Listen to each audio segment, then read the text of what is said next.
अस्सलाम वालेकुम नाज़रीन, हम में से हर शख्स की कुछ मखसूस आदात होती हैं, लेकिन क्या आप जानते हैं कि ये आदात हमारे ऊपर क्या असरात छोड़ती हैं? नाज़रीन, हकीकत यह है कि कामयाब इंसान और नाकाम इंसान, सेहतमंद शख्स और बीमार शख्स, अच्छे इंसान और बुरे इंसान, आलिम शख्स और जाहिल शख्स, सूफ़ी और बदमाश में सिर्फ आदतों का फ़र्क होता है।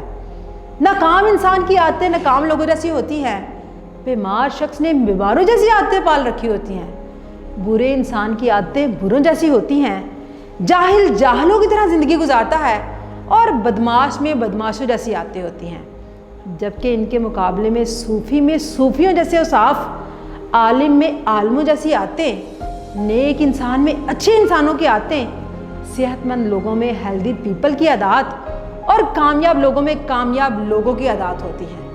ये सिर्फ आदत हैं जो हमें अच्छा या बुरा, कामयाब या नाकाम, बेकारी या सेठ बनाती हैं। और हम अगर अपनी आदत बदल लें तो हमारी क्लास तब्दील होते हुए देर नहीं लगती। इसलिए आज ही अपनी आदत पर काम करें, हर अच्छी आदत को अपनाएं और बुरी आदत को अपने अंदर से ख़त्म करें, ताकि आप भी कामयाब ज़िंदगी गुजार सकें। फ़ी अमान अल्लाह।